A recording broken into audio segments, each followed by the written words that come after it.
What's up everybody, this is Jack from Crypto49er, bringing you my knowledge in cryptocurrency.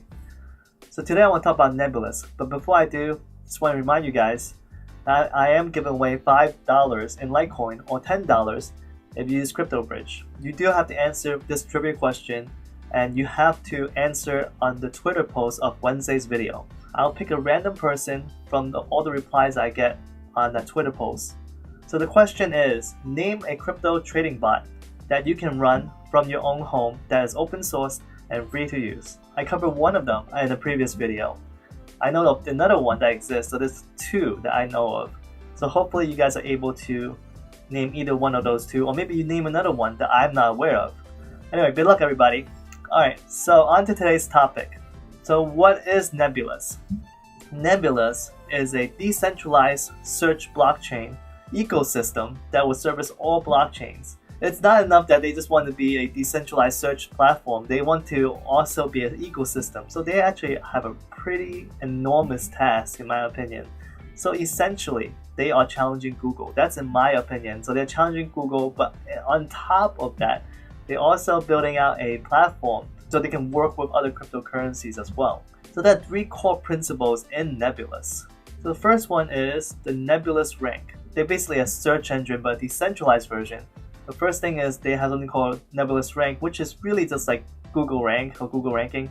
With Nebula Rank, they are ranking everything. So everything within the blockchain you can think of. Users, developers, other blockchains, everything, dApps, whatever you can think of on a blockchain. Smart contracts, they are going to put a ranking on it. The second principle is Nebula Force. So it consists of an LLVM compiler. So for people that are not familiar with the LLVM compiler is, I'm not going to go into it because I know about the LLVM compiler for a different reason. For people that don't know, I used to be a junior iOS developer, so I have a lot of experience in terms of with LLVM, only because the person that created LLVM is Chris Latner. So Chris Latner, he created the programming language Swift, which is what Apple had basically all the developers, all the iOS developers moved to a few years ago when they created this language to replace Objective-C. So before Chris Latner created Swift, he created LLVM. And it's really a compiler to compile the code down. And this is what Apple currently uses for the developer platform, Xcode. It's a very popular compiler, and this is what's going to be used in Nebulas, as explained in Nebula's technical white paper. They have two white papers. They have the technical white paper and they have the non-technical white paper. I have to say I spend most of my time on the technical white paper just because I'm familiar with enough, at least the technical aspects, that I can understand most of it. Although LLVM isn't just used for Swift, obviously, for Apple, you can see that it's actually used for so many other languages. It was created in C++, but then you can use it with ActionScript, Ada, C#, Lisp, Crystal, Haskell. There's so many different languages that you can use LLVM with. And from my understanding, Nebulas is using JavaScript.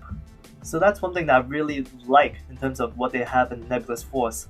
But they also talk about they can upgrade the protocol by adding the code to the block structure. Although the plan is to let the community push this once the community is developed. So that's one of those things that if you actually read through the white paper, the technical white paper, you see that they were a little bit vague about this. They didn't really say specifically how they're going to do this. My understanding is the way they want to do it is they can just include these protocol update codes into the blockchain. It's just a matter of people using it so that they would not kind of force it upon people. So the main idea, the Nebula Force, besides the LLVM compiler, which I like so much, is the fact that they don't want hard forks. And they believe that this is the way to do it by having the ability to upgrade the protocol and along with the smart contracts by simply having the ability to write them into the blockchain. We'll see how that works. I mean, this is a relatively new concept to me. I haven't really read about this in other blockchains, so I really want to see how that works. So the third and last thing is the proof of devotion consensus algorithm. I'm sure many of you, at least if you're not familiar, you have heard of proof of work for Bitcoin, and that's the consensus algorithm that Bitcoin uses. So they have a lot of miners who mine, and whoever finds a block first gets the reward, so on and so forth. So everyone knows that Bitcoin uses a lot of electricity. So So that's why there's something called proof of stake, which a lot of other coins uses, which use a lot less energy because you're showing how many coins you have, and that determines how important you are. And then that's how you also getting a reward because you're staking a certain amount of coins. Then there's a third thing called proof of importance, which is something that Neem created. And the idea of proof of importance is that you don't just want people that have a lot of coins to get more coins, because what it is if you have a million coins in supply and then you have 5 people each with over 100,000 coins each, and then the sixth person only has 5,000 coins, that person, the sixth person, will never be able to earn as many coins as the first 5, because the first 5 have so much coins that they, during the proof of stake process, they're gonna earn more and more and more. So basically the idea is the rich get richer and the poor will never rise to the top. So that's the problem with proof of stake. That's why with proof of importance, what you can do is you're gonna consider other factors like how often and how large transactions are occurring. So let's say that if that person, the sixth person, only has 5,000 coins, but he does a lot of transferring back and forth, he buys and sells coin on a regular basis, then he can show that he is actually worth more. He has more importance because he actually utilizing the blockchain more than these other 5 people. And that's the reason why he ended up getting more coins. And that's what proof of importance is. You're rewarding people that use your blockchain more often than the ones that just stake it. And that's the idea of proof of importance. With Nebulas, they're not using only proof of importance, or they're not only using proof of stake, but they're combining proof of stake and proof of importance along with Nebula Rank to determine how much coin is rewarded for each person holding these coins. In the latest AMA with the founders, they haven't committed to the idea of masternodes yet, bookkeepers, although they will probably add that in the future. So there's a lot of people that, because they mentioned it under the technical white paper that they will have bookkeepers, basically people that have a lot of coins, they can potentially become bookkeepers. And then that got everyone in the whole entire blockchain community really interested, saying, oh, that sounds like masternodes. So when are they going to implement them? Time and time again, the founders have said, we are still talking about it, even as the most recent AMA. So at this point, they're not going to implement masternodes or bookkeepers just yet.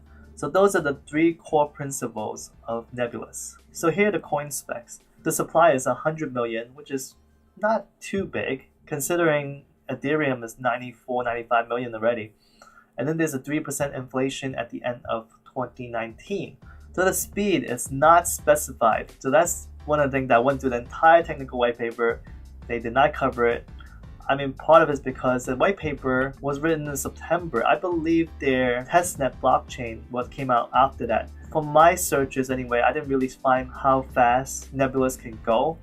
But my understanding is it should be comparable to Neem, which is over 3,000 transactions per second. That's because of the consensus algorithm that they use is really similar to proof of importance. So I would expect Nebulas to be capable of similar speeds as Neem. So the protocol again is proof of devotion, which is a combination of proof of stake and proof of importance along with their Nebula Rank. And then the mainnet launch is end of Q1 of 2018, which as of this video is basically less than a month away. So I really want to see them hit it. We'll see if they can. So here are the positives for Nebulas. So 2 of the founders, this is probably the biggest one in my opinion, but 2 of the founders created Neo or creating Nebulas. So these 2 founders, they left Neo and they are creating Nebulas. I really like that idea because having not just one founder, but 2 founders that are intimately familiar with blockchains and the blockchain technology, creating something new, something that is not restrained and constrained by being called Ethereum killer, because that's what Neo is, right? Ethereum killer or Chinese Ethereum. There's all these name tags on it, but then I haven't really seen enough from Neo to say, hey, they deserve that title of Ethereum killer, because honestly, I just don't think they are. Whereas Nebulas, they're not constrained by that moniker anymore. So the second thing is they use LLVM, which is created by Chris Latner, again, created Swift programming language for iOS. I love that idea, love the fact that they actually have real technology in it. The third thing is it's worked with Ethereum dApps. So that's something I also found in the technical white paper. People that have built out Ethereum dApps don't have to worry. They can port it right over to Nebulas. But here are some of the negatives I see for Nebulas. The main one is they're trying to tackle Google. I mean, seriously, Google is super large. They own basically everything and they're trying to tackle Google. I don't think anyone can, but hey, they can certainly try. So the other thing is search plus blockchain equals slow. I mean, that's my worry, because one of the things that I remember when Google was coming up first, early on in the days, because I mean, come on, seriously, everyone has been using Google forever now. But I remember I even started using before Google existed, Yahoo and stuff. And one of the things was Yahoo was a lot slower than Google. Google was basically loading things up so much faster. Before Google became accurate, it was fast. My question is, can Nebulas compete even on the speed portion itself?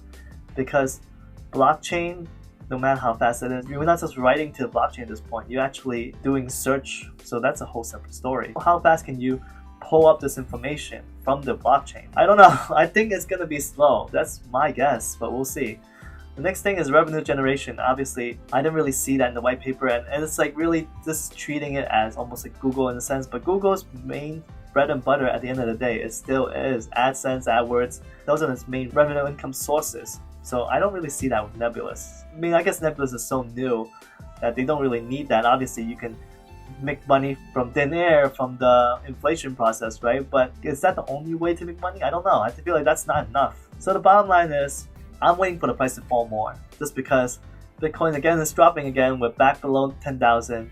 Maybe going back to below 9,000, who knows, in a couple of days, depending on how much FUD is coming out again. And maybe even if it for them to miss the mainnet launch milestone before I will invest. I mean, March 31st is coming up real tight. I don't know. I mean, I did check out the GitHub. They do seem like they probably maybe able to make that launch, so I could be wrong. I like the project even if they have a nearly impossible sized task of challenging Google. That's the bottom line. So that's my video for today. Let me know what you guys think. Leave a comment down below. Smash that like button for me if you can. Smash the subscribe button for me if you can. I really appreciate it. If it isn't crypto, it isn't worth mining. It isn't worth speculating. I'll see you guys tomorrow. Peace out.